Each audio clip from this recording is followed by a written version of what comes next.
Are you the kind of travellers that come around to people's places and steal shit, or are you the kind of travellers that genuinely travel? That's the problem, isn't it? Anyway, welcome to one of my favourite little lakes to come round. It's when does it become too hot to ride? Now, let me throw out some details for you. At the moment, it's around 37 degrees. It could go up to 40, it could go up to 45, who knows? The issue at the moment, I think the main reason why it's so bloody hot out here isn't necessarily because of the raw heat coming towards us, it's because of the wind. Now, every time I pass a car, I can feel the heat come off the car. Lorry, van, whatever. I've yet to pass a motorcycle yet, so maybe I'm the only daft one out here on two wheels. Whee!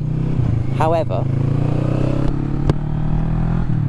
every breeze that I get, every breeze that I feel, when I came out yesterday, there was no wind. I pulled 60, 70 miles an hour, no wind. I couldn't feel anything, and this is a mesh jacket as well. There's not a lot here that the wind doesn't penetrate. So, absolutely bonkers riding along, and you've got nothing to cool you down. Now today is the opposite. The wind's there, in fact the wind is plentiful, however it is so hot. If I was to stand still, I would bake in the sun. I'm riding along now, and I think the only thing that's keeping me cool is the air, but that air is extremely hot. I can feel it's like standing next to a radiator. It's absolutely mental. So, a couple of my friends have said they've rode their motorcycles to work, naughty naughty, without the usual protective gear on. I think when you see people out, like there's the slightest bit of sunshine and they start taking all the layers off, you know, they ride their motorcycles round, trainers, shorts, t-shirt, all that kind of stuff. Now, I don't like it, but you're more than welcome to do it as you will. If you wanna go out there without your protective gear on, be my guest. That's not for me. And that, I dare say, is that another one?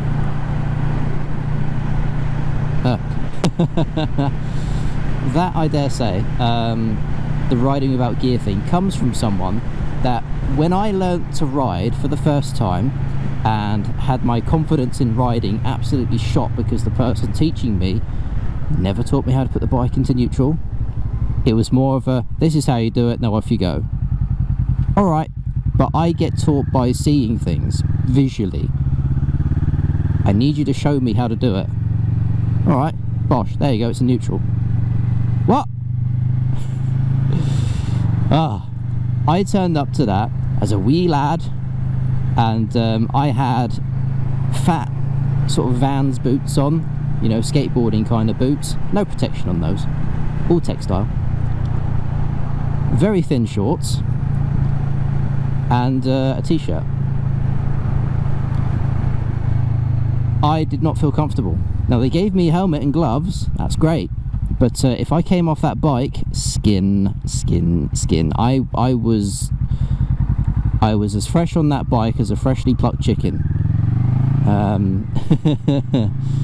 It was not comfortable, and especially when you get off the bike and you've got a nice sweat patch right down your buttocks. It was a hot day, nowhere near as hot as this, but I look back on that and I think, yep, I'm never doing that again. I'm never doing it again. I feel.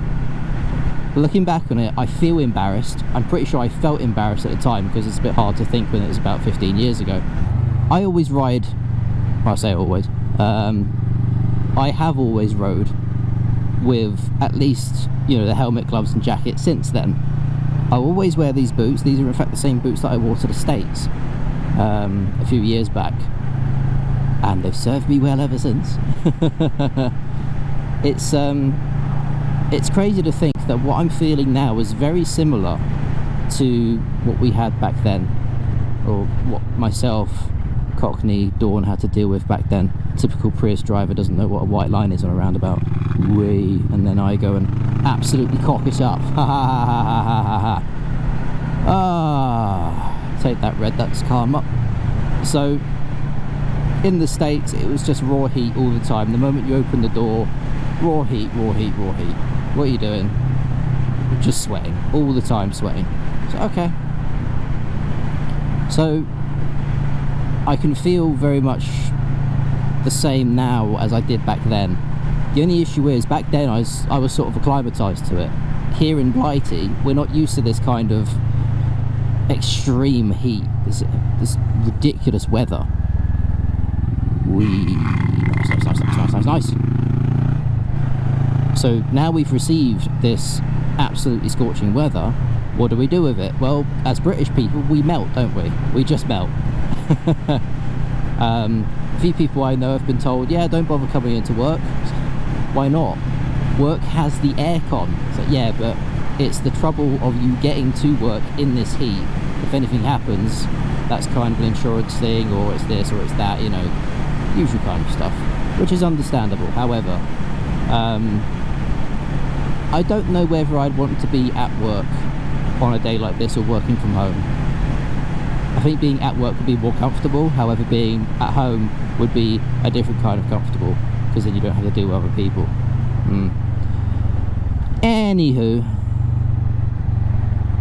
musings and ramblings from I would say a thoughtful English gentleman, but it's mostly empty up here, of course. Oh boy.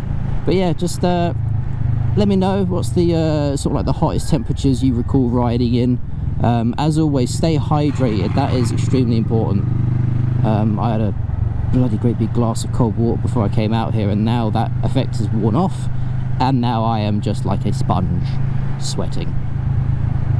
Ah, dearie me. And yeah, throw us a few comments down below, give us a like, give us a subscribe and all that. I don't say it very often, but when I do, well, hey, do as I tell you.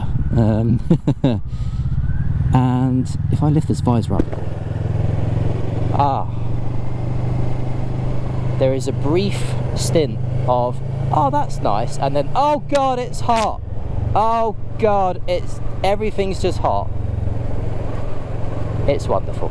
So, ta for now, take it easy, and as always, enjoy your ride, enjoy your freedoms, and be safe.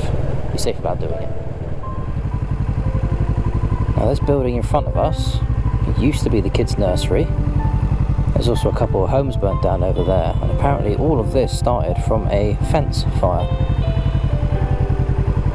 So I'm not going to get too close. But yeah, that nursery's gone, and it's a stark reminder of just how hot things can get. I've also learned there was an 18-year-old riding his motorcycle around where I usually get my coffee from, and he's had a collision with a bus. I don't know the context or how it's happened, but he's lost his life.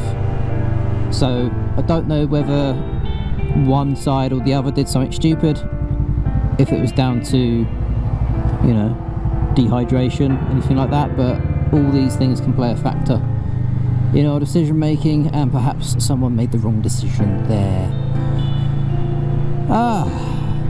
Bit of a downer, innit? Anyway, ta for now.